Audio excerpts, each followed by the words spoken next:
अस्सलाम वालेकुम my dear students, कैसे हैं बेटा आप लोग? सब ठीक है? अच्छा, पिछले थ्योरम आपने रिवाइज किया कर लिए कि नहीं? अच्छा, आज उन पिछले दोनों थ्योरम्स की एप्लीकेशन को यहाँ पर डिस्कस करते हैं। कहते हैं कि अगर दो कॉर्ड आपके पास बराबर हो, दो कॉर्ड अगर आपके पास बराबर हो, ठीक है, तो वो जो कॉर्ड होंगे वो सेंटर से बराबर फासले पर होंगे, सेंटर से बराबर फासले पर होंगे। क्वेश्चन ये है, अब सेंटर से बराबर फासले पर कब होते हैं? प्रीवियस थ्योरम में मैंने आपको बताया था कि सेंटर से अगर कोई लाइन सेगमेंट परपेंडिकुलर हो कॉर्ड पर, तो कॉर्ड को बाइसेक्ट करता है, कॉर्ड को बाइसेक्ट करता है। इसका मतलब क्या है कि ये ओ एच परपेंडिकुलर होगा ए बी पर और ओ के परपेंडिकुलर होगा सी डी पर। ठीक है बेटा, कि दो कॉर्ड्स हैं आपके पास, ठीक, ए बी और सी डी दो कॉर्ड हैं। अगर वो कॉन्ग्रेंट है, अगर वो कॉन्ग्रेंट कॉर्ड है, तो सेंटर से कॉर्ड पर जो डिस्टेंस होता है वो क्या होता है? परपेंडिकुलर होता है। हमेशा क्या होता है? परपेंडिकुलर होता है। और यह कॉर्ड को बाइसेक्ट करता है, और वो कॉर्ड को बाइसेक्ट करता है। तो हमने यही प्रूफ करना है कि वो इक्वी डिस्टेंस है from the centre of the circle to on the chord. तो देखिए, if two chords of a circle are congruent, एक सर्कल है जिसका सेंटर O है, दो कॉर्ड हैं आपके पास ए बी और सी डी, ठीक, such that OH is perpendicular to AB and OK is perpendicular on CD। साबित क्या करना है? आपने ये साबित करना है कि ये जो कॉर्ड है AB और CD, ये सेंटर से बराबर फासले पर है, सेंटर से बराबर फासले पर है। क्या मतलब कि हम साबित ये करना चाहेंगे कि OH is equal to OK, OH is equal to OK। ठीक है, ये जी हम ये चीज प्रूफ करना चाहते हैं। तो गिवन में जो चीज थी वो लिख दी, जो चीज प्रूफ करना चाहते हैं वो चीज आपने लिख दी। अब आपने क्या करना है? अब आपने ये करना है कि O को A से ज्वाइन कर दिया और O को C से ज्वाइन कर दिया, O को C से ज्वाइन कर दिया। ठीक है जी। अब आपने क्या करना है जी? अब आप ये करेंगे कि स्टेटमेंट लिखें और रीजंस लिखें। अभी ये जो चीज है आपके पास, OH परपेंडिकुलर है AB पर और OK परपेंडिकुलर है CD पर, तो इसका क्या मतलब है? लिखें, since OH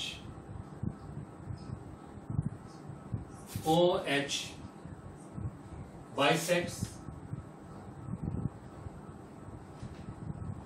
AB, therefore AH किसके बराबर हो जाएगा? AH is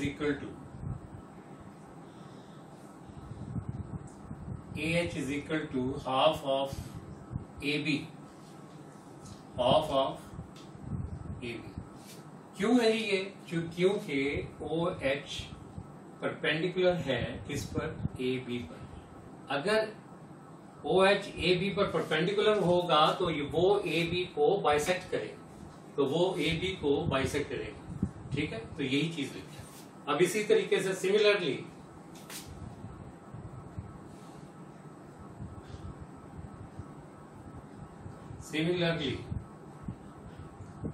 OK bisects CD, और CD को अगर बाइसेक्ट करेगा तो इसका मतलब क्या हो जाएगा? CK is equal to half of CD, half of CD, half of CD हो जाएगा। ठीक है, तो ये हमेशा याद रखें कि ये इनकी मेजर होती है, इनकी लेंथ को हाफ करते हैं। क्या करते हैं? इनकी लेंथ को हाफ करते हैं। तो इसमें आपके पास क्या चीज है? इसमें आपके पास है OK is perpendicular to CD। इसको रिजल्ट नंबर कह दीजिए 1। और इसको कह दीजिए z नंबर 2। ठीक है जी। अब आप ये देखिए, आपको गिवन क्या चीज है? आपको गिवन है कि ए बी और सी डी इक्वल है, two chords are equal since A B is equal to C D. ये आपको गिवन है। तो इनके हाफ जो होंगे वो भी आपस में इक्वल होंगे। ठीक है, अगर लेंथ बराबर है तो उनकी हाफ भी आपस में बराबर होंगे। तो therefore measurement AH is equal to measurement CD, measurement CK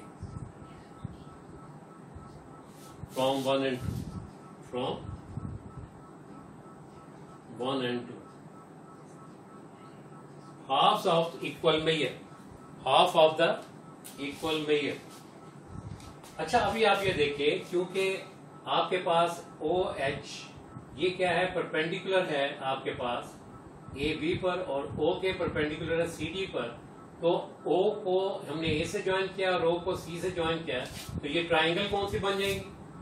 ये राइट एंगल ट्राइंगल बन जाएगी। कौन सी ट्राइंगल बनेगी? तो राइट एंगल ट्राइंगल बनेगी। तो इसमें इनकी कॉरस्पॉन्डेंस में देखते हैं। In the correspondence of in the correspondence of right triangle, कौन कौन से हैं right angle? OKC corresponding to triangle OHA। इन दोनों ट्राइंगल की, एक ये ट्राइंगल है, एक ये ट्राइंगल, कोई सी पहले लिख लो, चाहे ये पहले लिख लो, चाहे ये वाली ट्राइंगल पहले लिख लो, कोई फर्क नहीं पड़ता। इसमें आप ये देखिए कि OHA किसके बराबर है? 90 डिग्री के, और OKC किसके बराबर है? 90 डिग्री के बराबर है, राइट। और 90 के सामने क्या चीज होती है? हाइपोटेन्यूज। 90 के सामने क्या होती है? हाइपोटेन्यूज। तो OA congruent to OC, OA ये आपके पास क्या है? लेंथ, ये hypotenuse, hypotenuse OA congruent to OC, ये भी आपके पास हाइपोटेन्यूज है, right. In the right angle triangle the side opposite to 90 degree is क्या होता है जी? हाइपोटेन्यूज होता है। तो ये radii of the same circle, radii of the same circle, same circle. एक तो ये चीज हो गई। और क्या चीज है आपके पास? और हमने ये भी प्रूफ किया हुआ है कि AH is equal to C K. ये देखें आपने किया हुआ है कि AH is equal to CD, AH is equal to C K, ये किया हुआ। AH कॉन्ग्रुएंट टू C के, इसको 3 कह दीजिए। ये हमने प्रूफ किया, प्रूफ फ्रॉम 3, फ्रॉम 3। तो अभी आप ये देख लीजिए कि ये तो परपेंडिकुलर है आपके पास, और ये भी आपके पास परपेंडिकुलर है। ओके, 90 का एंगल है, 90 का एंगल है, दो साइड्स आपस में बराबर है, दो साइड्स आपस में बराबर हैं। तो ट्राइंगल आपस में क्या हो जाएंगे बेटा? कॉन्ग्रुएंट हो जाएंगे। ट्राइंगल आपस में कॉन्ग्रुएंट हो जाएंगे। Therefore triangle OKC congruent to triangle OHA, hypotenuse sides क्या है बेटा? Hypotenuse side congruent to hypotenuse sides of the other triangle. Okay, तो बाकी क्या रह गई जी? बाकी रह गया OH is equal to OK। Therefore OH congruent to OK. Corresponding sides of the congruent triangle. क्या है? Corresponding sides of the congruent triangle. Corresponding sides of congruent triangles. Of congruent triangles. तो यही चीज आपने प्रूव करनी कि OH is congruent to. ठीक, तो अगर मेजरमेंट की बात की जाए तो इनके साथ आपने सिर्फ और सिर्फ M लगा देना. क्या लगा देना? M लगा देना है. ओके, तो मेजरमेंट का मतलब है कि ये लेंथ है. क्या मतलब है? It is length. हाइपोटेन्यूज क्या होता है? ये आपके पास कोई राइट एंगल ट्राइंगल होती है, ये साइड हाइपोटेन्यूज कहलाती है. तो इसकी लेंथ की बात हो रही होती है कि ये कितने सेंटीमीटर है, ये कितने सेंटीमीटर है, ये कितने सेंटीमीटर है. तो जब भी लेंथ की बात होगी तो आपने उसके साथ स्मॉल m डाल देना. ठीक है, तो हम ये फर्स्ट के ये आपके पास है